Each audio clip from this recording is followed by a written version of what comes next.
अस्सलाम वालेकुम dear students, उम्मीद करता हूँ आप सब खैरियत से होंगे। हमारा आज का थर्ड लेक्चर है जिसमें हम पढ़ने जा रहे हैं मॉलिक्यूल क्या होता है और इससे इंपॉर्टेंट पॉइंट्स हैं जो टाइप्स वगैरह वो हमने पढ़ने। तो अगर मॉलिक्यूल की बात करें तो हमने पहले भी देखा हुआ है कि मॉलिक्यूल जो है डिफरेंट एटम्स मिलते हैं, सेम एटम या डिफरेंट एटम, जैसे कि हमने देखा था हाइड्रोजन और हाइड्रोजन मिलेंगे तो ही मॉलिक्यूल्स क्या बनता है। इसको मॉलिक्यूल या हम एलिमेंट भी कहते हैं, मॉलिक्यूल और एलिमेंट। अगर हम यहाँ से डिफरेंट एटम लें, जैसे हमारे पास ऑक्सीजन और हाइड्रोजन, ये डिफरेंट मिले तो ये हमारे पास मॉलिक्यूल बनाते हैं। इसको हम मॉलिक्यूल या फिर कंपाउंड भी कहते हैं।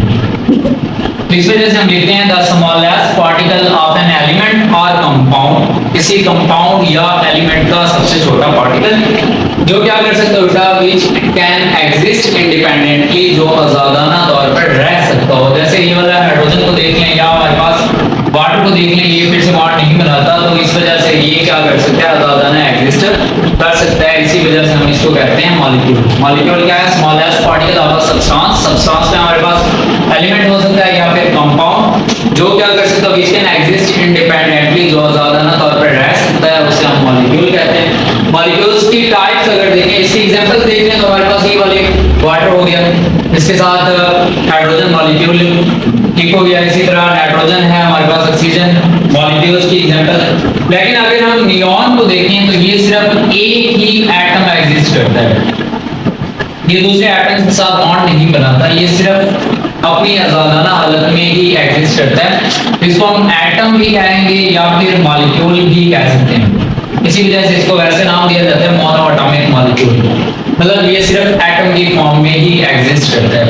टाइप्स कौन-कौन से हमारे पास बेटा, तीन तरह के टाइप्स होती हैं, on the basis of atomicity, on the basis of nature and on the basis of molecular mass.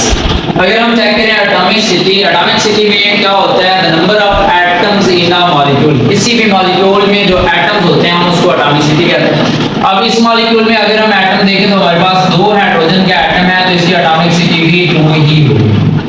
अगर हम वाटर में चेक करें तो यहाँ पे 3 एटम्स हैं, तो इसकी एटॉमिक सिटी भी 3 ही होगी।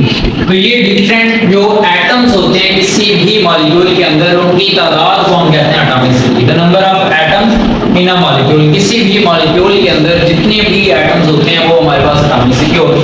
जैसे हमने यहाँ पे देखा भी है, अगर हम वाटर वाला ले लेते हैं H2O, तो इसमें हमारे पास 3 एटम्स हैं, तो वाटर की एटॉमिक सिटी जो होगी वो हमारे पास 3 होगी। इसी तरह अगर हम ग्लूकोज देखें C6H12O6, तो इसमें अगर चेक करें 6 और 6 12 12 और 12 24 एटम्स हैं, तो इसकी एटॉमिक सिटी भी हमारे पास 24 ही होगी। तो ये एटॉमिक सिटी है। एटॉमिक सिटी के बेस पर फिर होती हैं टाइप्स मोनोएटॉमिक मॉलिक्यूल्स और इसके साथ पॉलीएटॉमिक मॉलिक्यूल। मोनोएटॉमिक मॉलिक्यूल्स क्या होते हैं, मोनो का मतलब होता है एक, एटॉमिक एटम मॉलिक्यूल ही होता है। तो हम कहेंगे the molecules having only one atom, ऐसा मॉलिक्यूल जिसमें सिर्फ एक ही एटम हो उसको हम नाम देते हैं monoatomic molecule. The molecules having only one atom is called monoatomic molecule. Example में देखें तो हमारे पास हीलियम है, नियॉन है, क्रिप्टॉन है, ज़ीनॉन है, ये सारे के सारे इंडिपेंडेंटली एग्जिस्ट करते हैं और एटम के तौर पर होते हैं और हमेशा वन एटम के फॉर्म में पाए जाते हैं, जिनको हम मोनोएटॉमिक मॉलिक्यूल कहते हैं। मोनोएटॉमिक मॉलिक्यूल हमारे पास हो गए the molecules having only one atom, ऐसा मॉलिक्यूल जिसमें सिर्फ और सिर्फ एक ही एटम हो उसको हम नाम देते हैं मोनोएटॉमिक मॉलिक्यूल का। एग्जांपल है हमारे पास हीलियम, नियॉन, क्रिप्टॉन, ज़ीनॉन, ये सारी। अगर हम पॉलीएटॉमिक मॉलिक्यूल की बात करें तो the molecules having many atom, poly different many होता है, पॉली का मतलब मैनी, जिसमें एक से ज्यादा एटम्स होते हैं वो हमारे पास polyatomic molecule. The molecules having many atom और मोर देन वन एटम, ऐसा मॉलिक्यूल जिसमें एक से ज्यादा एटम्स पाए जाते हैं उसको हम पॉलीएटॉमिक मॉलिक्यूल कहते हैं। इसके एग्जांपल है हमारे पास वाटर है, कार्बन डाइऑक्साइड, ग्लूकोज, ये सारी की सारी एग्जांपल आ जाती है पॉलीएटॉमिक, जिसमें बहुत सारे एटम्स पाए जाते हैं। इसके साथ on the basis of nature check करें तो हमारे पास इसकी दो प्लांट्स होते हैं, homoatomic molecule and heteroatomic molecule. अगर यहाँ से हम पॉलीएटॉमिक मॉलिक्यूल की बात करें तो इसमें हमारे पास डाइएटॉमिक मॉलिक्यूल, डाई 2 जिसमें 2 एटम्स हो, फिर ट्राइएटॉमिक जिसमें 3 हो, टेट्राएटॉमिक जिसमें 4 एटम्स पाए जाते हैं हम उसको डाइएटॉमिक जिसमें 2, जिसमें 3 हो ट्राइएटॉमिक मॉलिक्यूल कहलाता है, और जिसमें 4 हो हमारे पास टेट्राएटॉमिक मॉलिक्यूल, और वो आ जाता है पॉलीएटॉमिक मॉलिक्यूल्स।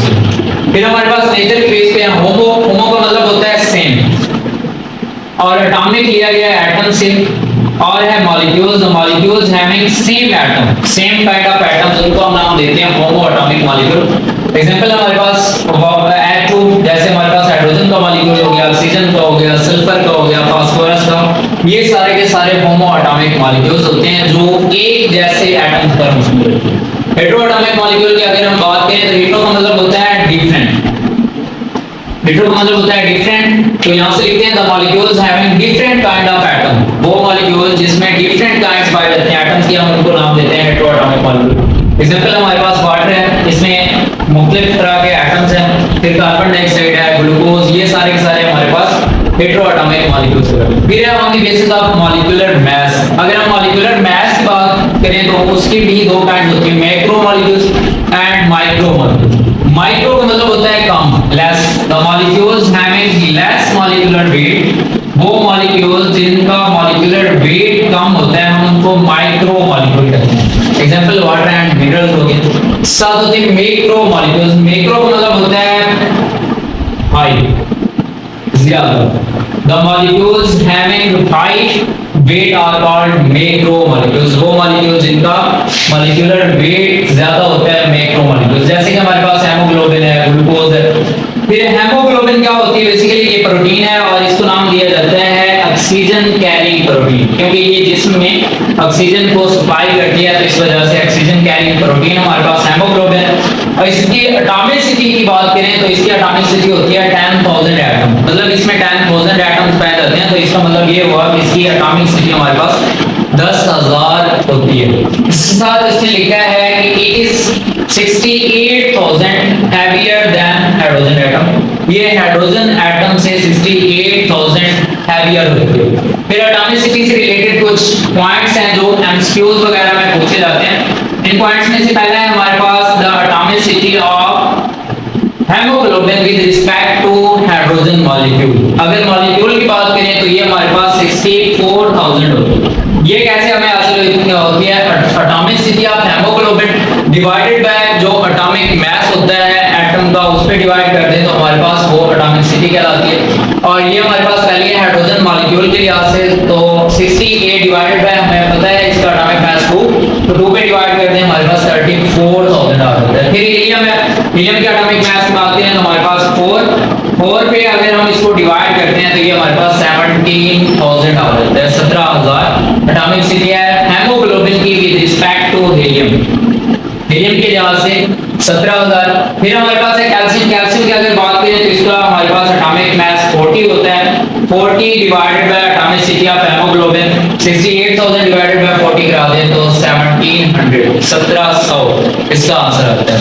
तो ये था हमारा आज का टॉपिक मॉलिक्यूल, उसकी काइंड्स और एटॉमिक सिटी के हवाले से ये एमसीक्यूज में है, काफी मर्तबा पूछे भी जा चुके हैं। और हेमोग्लोबिन से भी पूछा है कि ऑक्सीजन कैरिंग प्रोटीन कौन सी है और इसकी एटॉमिक सिटी कितनी होती है 10,000, और इसके साथ हैवियर हाइड्रोजन एटम तो हो तो हमारे पास 68,000 होता है।